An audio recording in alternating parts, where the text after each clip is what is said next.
Hello everyone, welcome back to our YouTube channel study for you.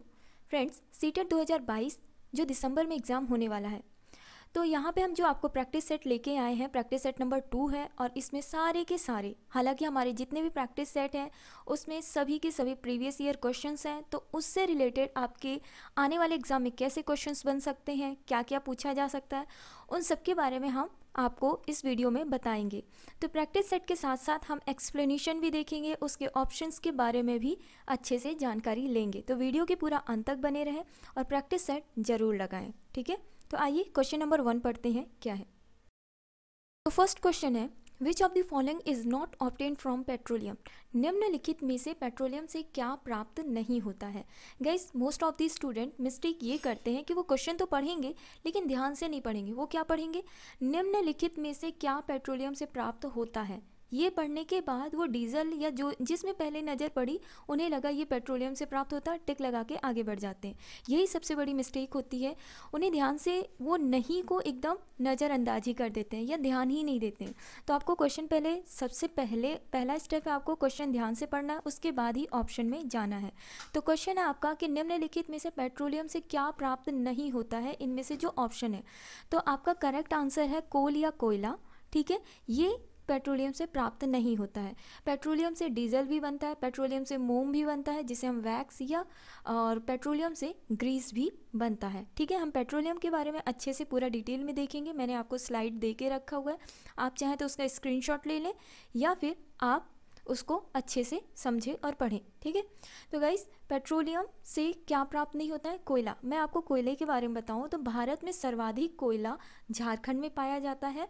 Okay, कहाँ पाया जाता है, झारखंड में। और भारत में बिटुमिनस नाम का कोयला प्राप्त होता है। भारत में कौन सा सर्वाधिक कोयला पाया जाता है, वो है बिटुमिनस। अब बिटुमिनस क्या होता है, तो मैं आपको बता दूं कि कोयला 4 प्रकार के होते हैं। कितने प्रकार के, 4 प्रकार के। पहला है एंथ्रासाइट, जो कि सबसे अच्छी मात्रा का कोयला माना जाता है। एंथ्रासाइट में 80 से 90% कार्बन होता है, इसीलिए एंथ्रासाइट बेस्ट क्वालिटी का कोल माना जाता है। सेकंड है लिग्नाइट, ठीक है। सेकंड नंबर पे लिग्नाइट आता है, थर्ड नंबर पे बिटुमिनस, फोर्थ नंबर पे पीट आता है। तो हमारे इंडिया में बिटुमिनस क्वालिटी का कोयला पाया जाता है। देखते हैं, अब पेट्रोलियम के बारे में जानते हैं कि पेट्रोलियम से क्या प्राप्त होता है। ओके, तो पेट्रोलियम से हमें क्या क्या प्राप्त होता है। देखिए, पेट्रोलियम आप साइड में इमेज भी देख सकते हैं और इसको पढ़ भी सकते हैं कि हमें पेट्रोलियम से विभिन्न उत्पाद प्राप्त होते हैं। पेट्रोलियम से हमें जो कुछ उत्पाद प्राप्त होते हैं उनमें से कुछ जैसे कि केरोसिन ऑयल हो गया, डीजल हो गया, पैराफिन, मोम हो गया। ओके, ये सारी चीज़ें हमें पेट्रोलियम से प्राप्त होती है। मिट्टी का तेल और डीजल का उपयोग ईंधन के लिए किया जाता है, लेकिन जो पैराफिन मोम होता है उसका उपयोग मोमबत्ती बनाने के लिए किया जाता है। वहीं जो कोक होता है, कोक एक प्रकार का ईंधन होता है जो मुख्य रूप से कोयले से प्राप्त होता है। तो नीचे आप बॉक्स में देखेंगे तो पेट्रोलियम से क्या प्राप्त होता है। पेट्रोलियम से पेट्रोल, डीजल, ईंधन तेल, जेट ईंधन, मिट्टी का तेल जिसे हम केरोसिन ऑयल बोलते हैं, या फिर एलपीजी और चिकनाई वाले तेल, ये सारे के सारे हमें पेट्रोलियम से प्राप्त होते हैं। आप जो वैसलीन यूज़ करते हैं वो भी पेट्रोलियम जेल का बना हुआ होता है। ओके, तो आप इसका स्क्रीनशॉट ले सकते हैं, साइड में आप इमेज देख सकते हैं। यहाँ पे भी आपको बताया गया है कि जो एलपीजी जो हम घर में गैस सिलेंडर का यूज़ करते हैं वो भी पेट्रोलियम की हेल्प से बनता है। Okay, petrol for vehicles, chemicals, jet fuel, paraffin for lighting and heating, diesel fuel, lubricating oil, waxes, polishes, fuel for ships, factories and central heating, roads and roofing, ये सारी चीज़ें हमें किससे प्राप्त होती है, पेट्रोलियम से। ओके, आगे क्वेश्चन देखते हैं। इसमें आप देख सकते हैं कि मैंने आपको कोयले के बारे में बताया है कि एंथ्रासाइट लगभग 80 से 90% इसमें कार्बन पाया जाता है, जो कि जिसकी सबसे अच्छी क्वालिटी मानी जाती है। सेकंड नंबर पे आता है बिटुमिनस, ठीक है, जो भारत में सबसे ज़्यादा पाया जाता है। उसके बाद थर्ड नंबर पे आता है लिग्नाइट, फिर आता है पीट। इसे आप अच्छे से रीड कर सकते हैं। ओके, क्वेश्चन नंबर सेकंड में बोला गया है, which of the following should not be an indicator for assessment in environmental studies. निम्नलिखित में से त्योहारों के उस समूह को चुनिए जिन्हें पूर्णिमा को मनाया जाता है। तो पूर्णिमा को कब मनाया जाता है? पूर्णिमा गाइस मैं आपको बता दूं कि पूर्णिमा तब माना जाता है जब चांद फुल मून में होता है, ठीक है। फुल मून हम कह सकते हैं पूर्णिमा, पूर्ण मतलब कंप्लीट, और निमा पूर्णिमा, जिस दिन फुल चांद निकलता है उस दिन कौन सा त्यौहार सेलिब्रेट किया जाता है? तो आपका करेक्ट आंसर है option number B, Holi, Mahashivratri और बुद्ध जयंती। तो ये जो त्यौहार हैं ये पूर्णिमा के दिन मनाए जाते हैं। और देखते हैं चांद से रिलेटेड कौन कौन से फेस्टिवल हैं जो सेलिब्रेट किए जाते हैं। त्यौहार में देखा जाए तो होली, रक्षाबंधन और गुरु नानक, ये जयंती पूर्णिमा को सेलिब्रेट किया जाता है। कब? जयंती पूर्णिमा। और फिर सेकंड है कि दिवाली, जन्माष्टमी, शिवरात्रि, ये अमावस्या के ठीक एक दिन पहले सेलिब्रेट किया जाता है। जो मुस्लिम का त्यौहार होता है वो चांद पर ही निर्भर करता है, ठीक है। उनका ईद देख लो, ये जो भी उनके फेस्टिवल हैं वो सारे के सारे चांद पर निर्भर करते हैं। और अमावस्या के एक दिन पहले कौन सा फेस्टिवल मनाया जाता है? वो है शिवरात्रि, ठीक है। तो हमने सेकंड ऑप्शन भी देखा था, दिवाली, जन्माष्टमी, शिवरात्रि, ये अमावस्या के एक दिन पहले मनाया जाता है। और अमावस्या के एक दिन पहले शिवरात्रि या जन्माष्टमी या दिवाली मनाया जाता है। I hope you understand that. Question number second में बोला गया, which of the following group of states has a coast on Arabian Sea? निम्नलिखित राज्यों के समूहों में से किस एक समूह के समुद्र तट अरब सागर पर हैं? इसका हम मैप देखेंगे, मैप के साथ पढ़ेंगे कि कैसे इसमें से कौन कौन सा समूह है जो अरब सागर से टच करता है, ठीक है। क्या? कोस्ट ऑन अरेबियन सी। तो करेक्ट आंसर है आपका ए, कर्नाटक, केरला और गुजरात। ये तीनों की तीनों राज्य जो है वो अरब सागर से छूते हैं। अब देखते हैं हम मैप के साथ इन सारे ऑप्शंस को कि कैसे और कौन कौन से राज्य हैं जो अरब सागर से छूते हैं, और साथ में पश्चिम बंगाल बे ऑफ बंगाल से कौन कौन से राज्य टच होते हैं। तो ये हमारा प्यारा भारत है। प्यारे भारत में आप देख सकते हैं इसके लेफ्ट साइड में जहाँ अरेबियन सी है, ये जहाँ मैंने आपको टिक लगा के दिखाया, ये अरेबियन सी है। अब इसमें आप सबसे पहले देखेंगे येलो कलर से गुजरात, दूसरे में महाराष्ट्र, तीसरी बार गोवा, फिर कर्नाटक, उसके बाद केरला। तो ये सारे राज्य जो हैं आपके अरेबियन सी से टच करते हैं, जिसे हम कोस्ट लाइन कहते हैं। यहाँ पे गुजरात जो है वो सबसे अधिक तटीय रेखा को मतलब शेयर करता है, मतलब सबसे longest coastline Gujarat share करता है।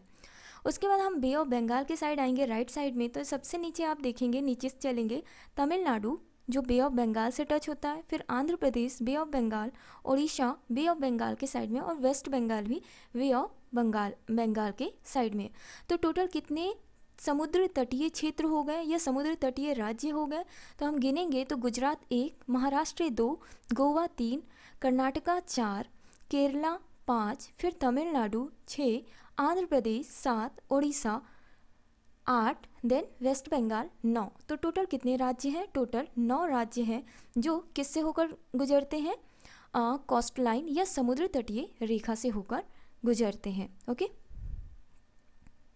तो यहाँ पे मैं आपको कर्क रेखा के बारे में पिछले वीडियो में बताई हूँ। फिर से मैं आपको दोबारा याद दिला दूँ कि कर्क रेखा बहुत ही महत्वपूर्ण है हमारे एग्ज़ाम के लिए, ठीक है। इससे रिलेटेड क्वेश्चंस अवश्य पूछे जाते हैं। तो देखते हैं कर्क रेखा, जिसे हम ट्रॉपिक ऑफ कैंसर भी कहते हैं, ग्रीन कलर की लाइन से आप देख सकते हैं, मैंने हाईलाइट कर दिया है। तो ये इन सभी राज्यों को होकर गुजरती है। तो जानते हैं कौन कौन से राज्य हैं? गुजरात, राजस्थान, मध्य प्रदेश, छत्तीसगढ़, झारखंड, वेस्ट बंगाल, त्रिपुरा और मिजोरम, ये सभी राज्यों से होकर गुजरती है क्या? कर्क रेखा, ठीक है। तो कर्क रेखा कौन कौन से राज्य से होकर गुजरती है? गुजरात, राजस्थान, मध्य प्रदेश, छत्तीसगढ़, झारखंड, वेस्ट बंगाल, त्रिपुरा और मिजोरम। तो गाइस इस पॉइंट को आप जरूर याद रखें। हाँ, समुद्र तटीय राज्य जो हैं वो हैं 9, और कर्क रेखा से होकर गुजरने वाले जो राज्य हैं वो उनकी संख्या है पूरी 8। ओके, क्वेश्चन नंबर 4 में बोला गया है, where is Jharkhand located on the map of our country? अभी आपने भारत का नक्शा देखा था, ठीक है। उसमें हमने समुद्र तटीय रेखा के बारे में देखा, और साथ में हमने ये भी पढ़ा कि कर्क रेखा किन किन राज्यों से होकर गुजरती है। तो यहाँ पे जो क्वेश्चन नंबर 4 है, यहाँ पूछा गया है कि झारखंड मानचित्र में कहाँ है, या किसके उसका पोजीशन क्या है, क्या कौन से लोकेशन में झारखंड है, जो नीचे ऑप्शंस दिए हुए हैं। तो ऑप्शन नंबर 1 में पूछा गया उत्तर प्रदेश के पश्चिम में है, या पश्चिम बंगाल के पूर्व में है, या फिर उड़ीसा के उत्तर में है, या फिर छत्तीसगढ़ के दक्षिण पूर्व में है। तो which one is correct? Correct answer is option number C, north of Orissa या फिर उड़ीसा के उत्तर। यहाँ हम मैप के साथ देखें तो आप देख सकते हैं कि मैंने येलो कलर से जिसमें सर्कल लगा के रखा है, जिसमें लिखा हुआ है झारखंड, ठीक है, ब्लू कलर से। तो आप झारखंड के पड़ोसी राज्य देख सकते हैं, कौन कौन से राज्य टच हो रहे हैं झारखंड से। सबसे पहले उत्तर प्रदेश, उसके बाद बिहार, फिर वेस्ट बंगाल, उड़ीसा, फिर छत्तीसगढ़। तो कौन कौन से राज्य हैं जो झारखंड को टच करते हैं? तो झारखंड की जो झारखंड है बॉर्डर शेयर किससे किससे कर रहा है? उत्तर प्रदेश से, बिहार से, वेस्ट बंगाल, उड़ीसा और छत्तीसगढ़। टोटल 5 राज्यों से अपना बॉर्डर लाइन शेयर करता है। कौन? Jharkhand. Okay, I hope you understand that. Question number 5 में आते हैं। बोला गया है you are located at X and your school is located at Y. There is no straight path from your house to school, so you first go to A, which is 30 meter due to north of X, then you go to B, which is 40 meter due west of A, then go to C, which is 30 meter due north of B, and finally you reach your school at Y, which is 40 meter due west of C. With respect to your school, the correct direction of your house is। बोला गया है कि आपका घर, आप जहाँ रह रहे हो वहाँ आपका घर एक्स में है। कहाँ पे है? एक्स में स्थित है। और आपका जो विद्यालय है वो वाई में स्थित है। लेकिन एक प्रॉब्लम है, आपके घर से विद्यालय तक जाने के लिए कोई सीधी सड़क नहीं है, इसलिए आपको थोड़ा सा घूम फिर के जाना पड़ेगा। ओके, तो यहाँ से आपका लाइन, चौथी लाइन से हिंदी में आप देखेंगे और इंग्लिश में आपका चौथी लाइन से ही शुरू होता है। So you go first A. तो यहाँ हिंदी में है कि पहले आप ए पर जाते हैं। क्या करेंगे? आप रास्ता घूमेंगे, थोड़ा घूम फिर के जाएंगे अपने विद्यालय तक। तो क्या करेंगे आप? सबसे पहले ए पर जाएंगे जो एक्स के ठीक उत्तर में 30 मीटर दूरी पर है। गाइस, मैं आपको बता दूं कि अगर आपको इस तरह के क्वेश्चंस कैलकुलेट करने में दिक्कत होती है तो आप सबसे पहले इतना ध्यान रखें कि खुद को बैठा लीजिए। जो इसमें एक्स वाई जो भी बोला गया है, खुद को ये समझिए कि मैं चल रही हूँ, अगर मैं इधर साइड जाऊँगी, सीधा जाऊँगी, तो मुझे किधर साइड मैं मुड़ूँ कि वो कौन सा डायरेक्शन का, मतलब अपने आप को वहाँ पे रख लीजिए, पूरी तरह से अपने आप को रखिए और आप ये सोचिए कि मैं खुद चल रही हूँ इस रास्ते में। ठीक है, आपको पता है ईस्ट वेस्ट नॉर्थ साउथ क्या डायरेक्शन होता है? ठीक है, क्या बोलते हैं? पूरब पश्चिम उत्तर दक्षिण। ठीक है, पूरब की तरफ सूर्य निकलता है। अगर आप पूरब की साइड जाएंगे तो ईस्ट साइड में जाएंगे, उसके ऊपर जाएंगे तो नॉर्थ पड़ेगा, नीचे आएंगे तो साउथ पड़ेगा, आप लेफ़्ट साइड जाएंगे तो आपको वेस्ट पड़ेगा, राइट साइड जाएंगे तो ईस्ट पड़ेगा। तो कहाँ से क्या मोड़ना है, अपने खुद को वहाँ पे मतलब अपने आप को रख के देखें। ठीक है, तो आइए शुरू करते हैं, क्वेश्चन सॉल्व करते हैं। तो आपको क्या करना है? ए पर जाना है। ए कहाँ है? एक्स के ठीक उत्तर में 30 मीटर की दूरी पर है। चलते हैं। वैसे करेक्ट आंसर आपका साउथ ईस्ट है, दक्षिण पूर्व है। कैलकुलेशन करते हैं। तो सबसे पहले आपको एक्स में जाना है। एक्स से ए तक जाने के लिए 30 मीटर की दूरी तय करनी पड़ेगी, तब जाके ए पहुंचेंगे। आप देखेंगे पहले ए पर जाते हैं जो एक्स के ठीक उत्तर में है। एक्स के उत्तर मतलब एक्स के नॉर्थ डायरेक्शन में है। एक्स के ऊपर जाएंगे, ए तक पहुंचेगा 30 मीटर की दूरी में। उसके बाद बोला गया है फिर आप बी पर जाते हैं। ए से कहाँ जाएंगे? बी पर जाएंगे जो ए के ठीक पश्चिम में 40 मीटर की दूरी में है। अब आप सोचिए, मैं ऊपर आगे साइड देख रही हूँ, अब मेरा पश्चिम क्या होगा? मेरा लेफ्ट साइड। तो ए क्या होगा? लेफ्ट साइड में घूम जाएगा और कहाँ पहुँचेगा? बी पे पहुँचेगा 40 मीटर की दूरी तय करते हुए। फिर बोला है कि अब आप सी पर पहुँचेंगे। अब आपको सी पर जाना है जो बी के ठीक उत्तर 30 मीटर की दूरी पर है। फिर जाएगा बी सी तक। कहाँ पहुँचेगा? सी तक और 30 मीटर की दूरी तय करते हुए जाएगा। उसके बाद बोला गया है कि सी जो है वाई पर जाएगा जो, अब देखो वाई पर जाने के लिए सी के ठीक पश्चिम में वाई है, तो सी के ठीक पश्चिम मतलब फिर से उसको लेफ्ट साइड घूमना पड़ेगा और 40 मीटर की दूरी फिर तय करनी पड़ेगी और सी पहुंच जाएगा कहाँ? वाई पे। वाई यानी कि आपका विद्यालय। तो विद्यालय में पहुंच गए हैं। x जो कि घर था और y विद्यालय है। और पूछा गया है कि आपके विद्यालय y से x का क्या डायरेक्शन है, y से जो x का डायरेक्शन है वो क्या है। तो गाइस आप देखोगे अगर यहाँ पे लाइन खींचेंगे हम y के पास में, तो y हमारा पड़ता है एक वेस्ट साइड में पड़ता है और x जो है देखा जाए तो ईस्ट साइड में पड़ता है। सीधा सीधा अगर देखें तो, ऊपर नीचे मत देखिए आप, सीधा सीधा देखिए, ठीक है। तो ऊपर नीचे अगर आप देखेंगे, सीधा सीधा देखेंगे तो y जो है आपका वेस्ट में है, x ईस्ट में है, तो पड़ जाता है आपका नीचे साइड। यहीं आएंगे आप, y के जस्ट नीचे आएंगे तो y हो जाता है साउथ साइड में और x हो जाता है ईस्ट डायरेक्शन में, और इसका डायरेक्शन करेक्ट होगा वो है साउथ ईस्ट। क्या होगा? South east. तो इसका करेक्ट आंसर है साउथ ईस्ट यानी कि दक्षिण पूर्व। आई होप कि आपको ये क्वेश्चन समझ में आया होगा। आप एक बार दोबारा इस क्वेश्चन को सुने, फिर उसके बाद आपको अच्छे से इसमें कोई भी डाउट नहीं रहेगा। क्वेश्चन नंबर 6 है, a boy boarded a train on 30 June 2019 and Madgaon. कोई लड़का मडगांव से 30 जून 2019 को किसी रेलगाड़ी में सवार हुआ। यह रेलगाड़ी 9:45 पर मडगांव से निकल गई, ठीक है। अगले दिन 7:15 पर वो नगरकोइल पहुंची। कहाँ पहुंची? नगरकोइल। मतलब 9:45 पर 30 जून 2019 को वो निकली मडगांव से, और दूसरे दिन मतलब अगले दिन नेक्स्ट डे सुबह वो 7:15 पर नगरकोइल में पहुंच गई। यदि इस समय अंतराल में रेलगाड़ी द्वारा तय की गई दूरी 1140 किलोमीटर है, मतलब आपको दूरी डिस्टेंस दे दिया गया है, तो रेलगाड़ी की औसत चाल क्या होगी, मतलब एवरेज स्पीड पूछा गया है, ठीक है। तो हमें पता है कि स्पीड का फॉर्मूला होता है distance upon time, S D T आपने पढ़ा होगा। एस मतलब स्पीड, डी मतलब कि डिस्टेंस और टी मतलब टाइम। तो स्पीड का फॉर्मूला होता है डिस्टेंस अपॉन टाइम। यहाँ औसत चाल यानी कि एवरेज स्पीड पूछा गया है, तो एवरेज स्पीड का भी सेम फॉर्मूला होता है, average speed is equal to total distance divided by total time taken, ठीक है। तो टाइम टेकन यहाँ हमें टाइम तो बताया नहीं गया है कि कितना टाइम है, हमें डिस्टेंस पता है कि 1140 किलोमीटर है, लेकिन टाइम हमें कैलकुलेट करना पड़ेगा। अब कैसे कैलकुलेट करेंगे? देखो फ्रेंड्स, 30 जून 2019 को रेलगाड़ी कहाँ से चलती है? मडगांव से चलती है। कितने बजे? 9:45 में, मतलब सुबह 9:45।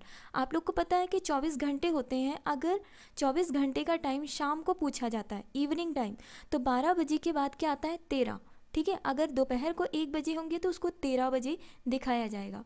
अगर दोपहर को 3 बजे हैं तो उसको कितना दिखाया जाएगा? 15 बजे दिखाया जाएगा, ओके। तो ये जो सिंपल आपको 9:45 दिखाया गया, ये मॉर्निंग टाइम है। तो 9:45 बजे इतने समय पे ट्रेन निकलती है। एक दिन में कितने घंटे होते हैं? एक दिन में 24 घंटे होते हैं। 24 घंटे में 9:45 पे वो निकल जाती है ट्रेन। तो कितने घंटे? सुबह का टाइम छोड़ दो, 24 में से 9:45 को घटा देंगे, बाकी जो बचा हुआ रहेगा टाइम वो, और अगले दिन का 7 घंटे 15 मिनट, इन दोनों को जोड़ के जो टोटल हमारा टाइम आएगा वही हमारा यहाँ डिस्टेंस के साथ कैलकुलेट होगा, ठीक है। आइए देखते हैं कैसे कैलकुलेशन होगा।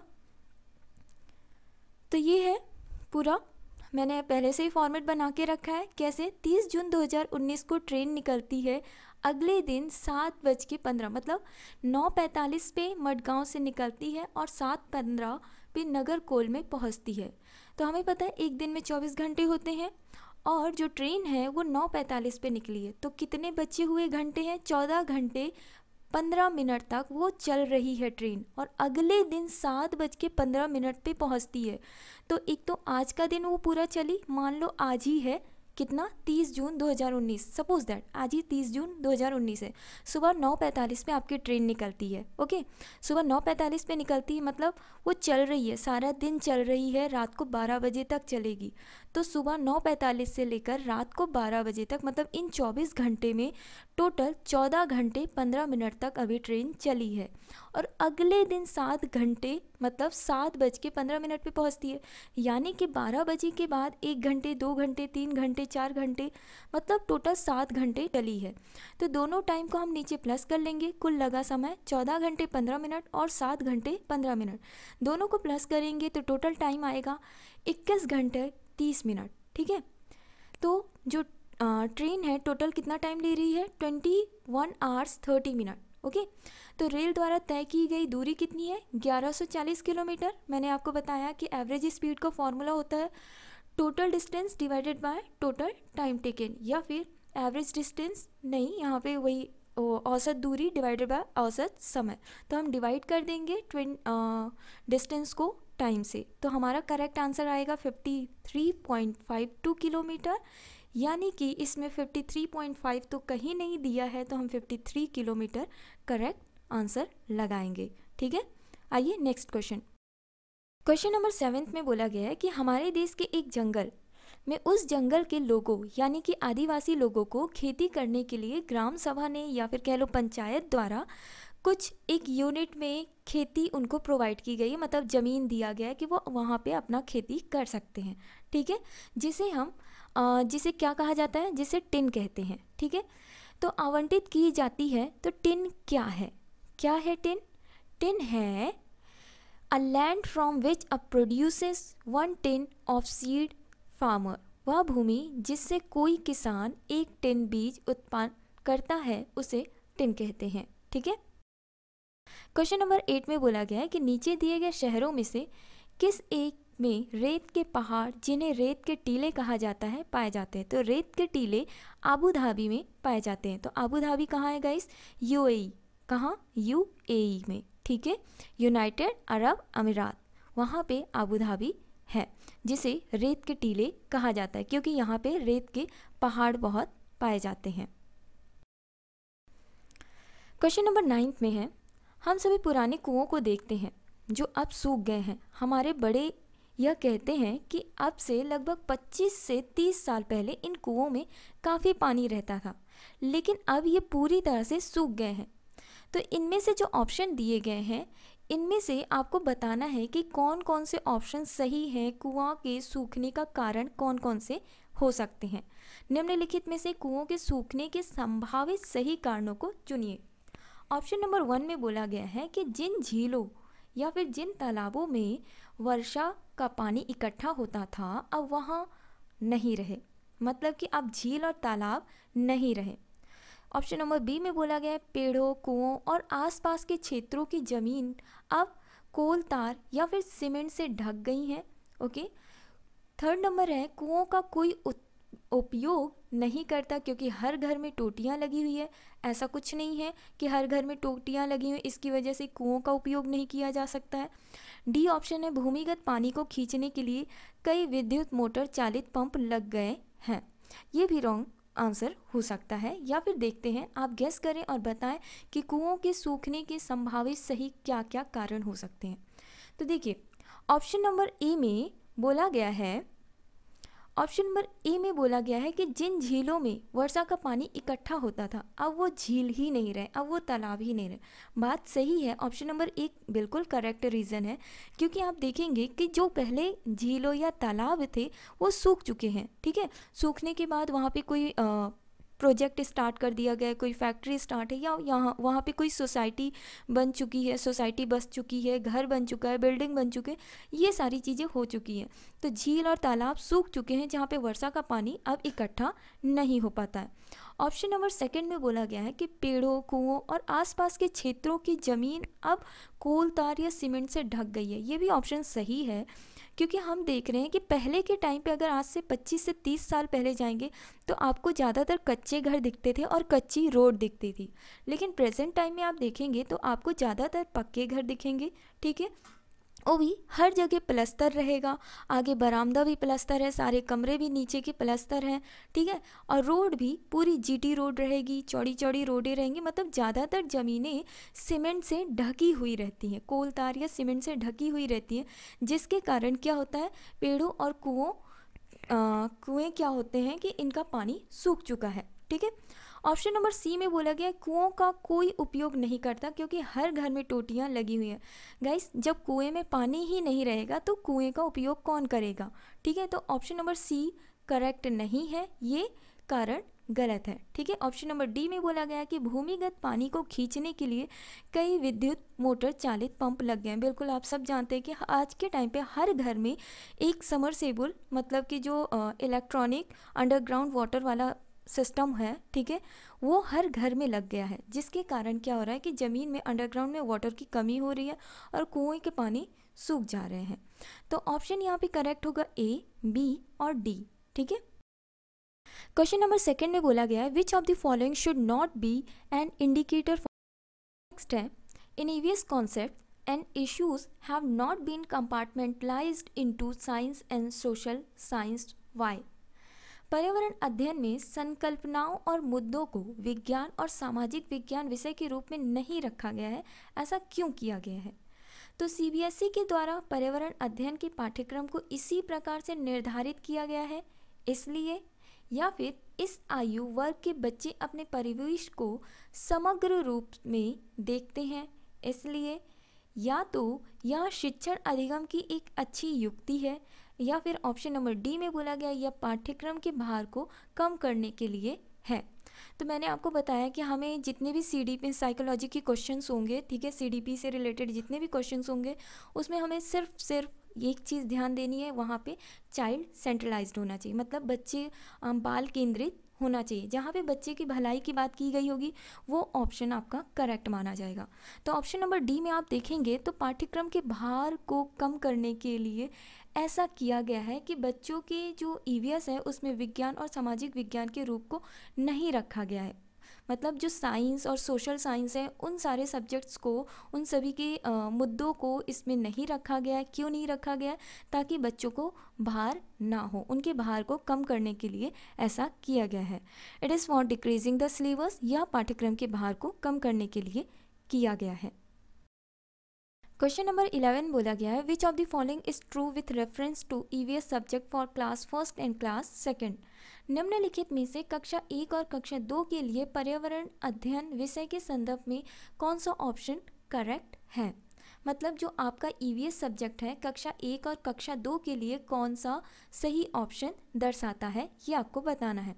ऑप्शन नंबर ए में बोला गया है पर्यावरण अध्ययन से संबंधित मुद्दों और संबंधों का संपादन भाषा के द्वारा होता है। सिर्फ भाषा के द्वारा ईवीएस का संबंध नहीं होता है, ठीक है। ऑप्शन नंबर बी में है पर्यावरण अध्ययन से संबंधित मुद्दों और संबंधों का संपादन भाषा और गणित के माध्यम से होता है। तीसरे में बोला गया है कक्षा 1 और कक्षा 2 में पर्यावरण अध्ययन को एक नए विषय के रूप में प्रस्तुत किया गया है। ऐसा नहीं है जो ईवीएस सब्जेक्ट है आपका, ये आप बच्चे के पूर्व ज्ञान से ही जोड़ा गया है, कोई नया विषय उन्हें प्रस्तुत नहीं किया गया, क्योंकि जो छोटा बच्चा है वो अभी अभी स्टार्ट कर रहा है सीखना, ठीक है। तो जो पर्यावरण अध्ययन होता है वो सारे के सारे उसके पूर्व ज्ञान से और डेली लाइफ से रिलेटेड ही होता है, तो इसमें कोई नया विषय नहीं है, ठीक है। ऑप्शन नंबर सी में है कि कक्षा 1 और कक्षा 2 में एक विषय के रूप पर्यावरण अध्ययन समझने के लिए आसान नहीं है, तो ऐसा भी नहीं है। पर्यावरण मैंने बताया कि जो ईवीएस है कक्षा 1, 2, 3, 4, 5 मतलब जितने भी कक्षा के जो ईवीएस सब्जेक्ट हैं वो बच्चे के बालक के पूर्व ज्ञान से जोड़कर ही वो सब्जेक्ट बनाया गया है, ठीक है। तो ऐसा ये ऑप्शन बिल्कुल गलत है कि इसमें बोला गया है कि ये समझने के लिए आसान नहीं है, तो उस सब्जेक्ट को ऐसे फॉर्म किया गया है कि वो हर एक बच्चे के समझने के लिए आसान हो। तो ऑप्शन ए गलत है, सी गलत है, डी गलत है। आपका करेक्ट आंसर है बी, पर्यावरण अध्ययन से संबंधित मुद्दों और संबंधों का संपादन भाषा और गणित के माध्यम से होता है। Okay. Question number 12 in EVS themes have been proposed instead of topics in the syllabus why. पर्यावरण अध्ययन के पाठ्यक्रम में उप विषयों के स्थान पर थीम को प्रस्तावित किया गया है, ऐसा क्यों? मतलब जो ईवीएस सब्जेक्ट है उसके जो सिलेबस है उसके पाठ्यक्रम में उप विषयों के स्थान पर थीम को प्रस्तावित किया गया, ऐसा क्यों किया गया है? तो ऑप्शन नंबर 1 है पर्यावरण अध्ययन में पाठों को कम करने के लिए किया गया है, ओके। उसके बाद ऑप्शन नंबर 2 में बोला गया है कि बच्चों के परिवेशीय बोध में वृद्धि करने के लिए बोला गया है, या सी में बच्चों के स्थानीय परिवेश के मुद्दों से जुड़े हुए और अंतः संबंधित समझ के विकास के लिए, या थर्ड में बोला गया उप विषयों की तुलना में थीम आधारित पर्यावरण अध्ययन का संपादन आसान है। तो गाइस फर्स्ट आपका पाठ्यक्रम को कम करने के लिए बिल्कुल नहीं, गलत है, ठीक है। ईवीएस में जो पाठ्यक्रम दिए गए हैं वो बच्चे के समझने के लिए सफिशिएंट है, वो ओवरबर्डन तो बिल्कुल नहीं है, ठीक है। तो पहला गलत होता है। दूसरा है बच्चों के परिवेशीय बोध में वृद्धि करने के लिए, ये भी गलत है। ठीक है। थर्ड वन है कि बच्चों के स्थानीय परिवेश के मुद्दों से जुड़े हुए और अंतः संबंधित समझ के विकास के लिए। हाँ बिल्कुल, यहाँ पे आप देखेंगे तो यहाँ पे बाल केंद्रित दिखाया गया है। क्यों? क्योंकि बच्चे के स्थानीय परिवेश के मुद्दे से जुड़े हुए, मैंने आपको बताया कि ईवीएस में ऐसी चीज़ें जोड़ी गई हैं जो बच्चे के पूर्व ज्ञान से रिलेटेड है या उनके डेली लाइफ से जुड़े हुए चीज़ें ही पर्यावरण में बताए गए हैं। ठीक है, तो ऑप्शन नंबर सी में बोला गया है कि बच्चों के स्थानीय परिवेश, मतलब कि वो जहाँ रह रहे हैं उनके आसपास के जो पर्यावरण है, आसपास का जो परिवेश है, उसके मुद्दे को जोड़ा गया है ईवीएस में।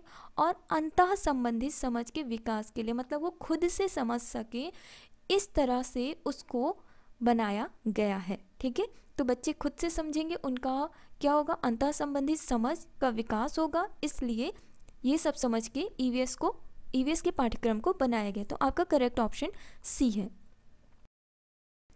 13 में है, which of the following is not one of the 6 board theme of EVS in the present syllabus. निम्नलिखित में से कौन सा पर्यावरण अध्ययन पाठ्यक्रम के 6 मुख्य थीमों में से एक नहीं है? तो इसमें ऑप्शन ए है भोजन, आवास, या हम चीज़ें कैसे बनाते हैं, या फिर काम और खेल। तो गाइस, जो आपके 6 मुख्य थीम हैं उसमें से भोजन, आवास और हम चीज़ें कैसे बनाते हैं ये तो है, लेकिन काम और खेल ये आपका करेक्ट ऑप्शन, मतलब इस क्वेश्चन का बनता है। तो पाठ्यक्रम के मुख्य थीमों में से काम और खेल नहीं है, तो यही इसका करेक्ट आंसर है। Which of the following is not true with reference to EVS. इसमें से कौन सा एक पर्यावरण अध्ययन के संबंध में सच नहीं है? तो पहला ऑप्शन है पर्यावरण अध्ययन की प्रकृति एकीकृत है।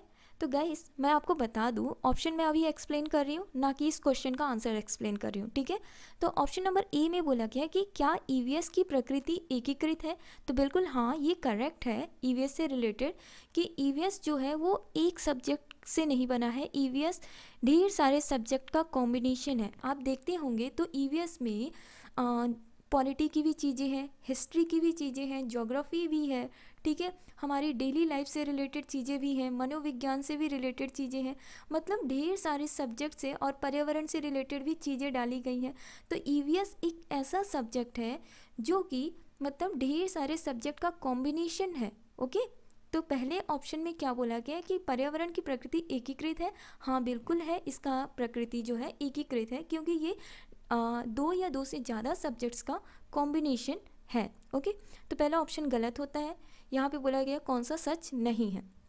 बी में है पर्यावरण अध्ययन बाल केंद्रित अध्ययन है। बिल्कुल, जितने भी एनसीईआरटी के सब्जेक्ट्स बनाए गए हैं सारे के सारे बाल केंद्रित ही हैं, तो ऑप्शन बी भी सही होता है। थर्ड में बोला गया पर्यावरण अध्ययन बच्चों को अपने परिवेश को खोजने का अवसर देता है।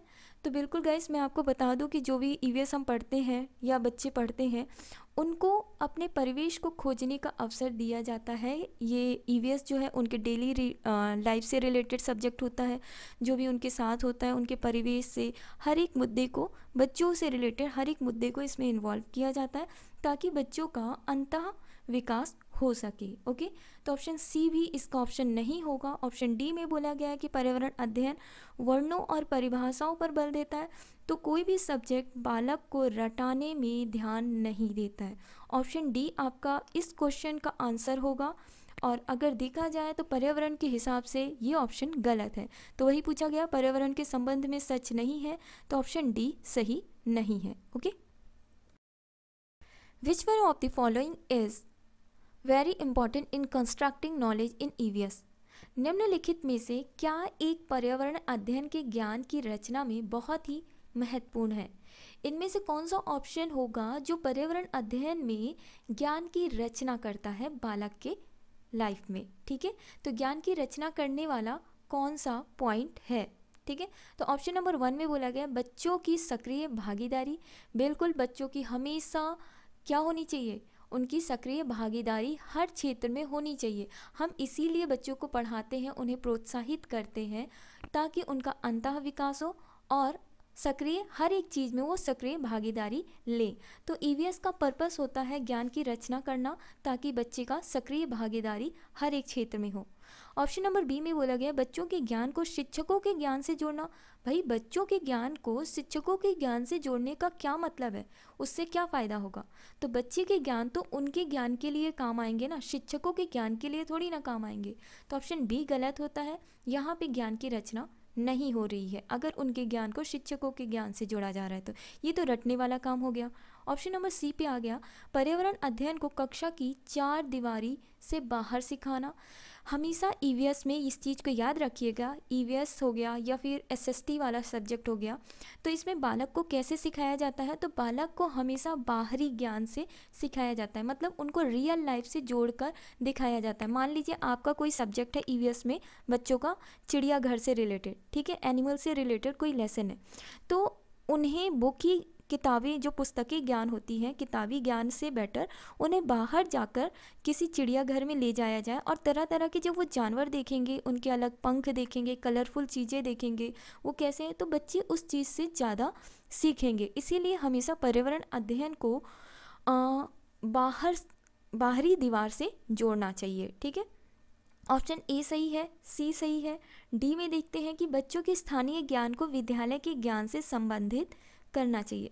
तो बिल्कुल बच्चे की जो स्थानीय ज्ञान है, उनका जो पूर्व ज्ञान है, उनके डेली लाइफ से रिलेटेड जो भी चीज़ें होती हैं उसको उनकी किताबी ज्ञान से जोड़ना चाहिए, ठीक है।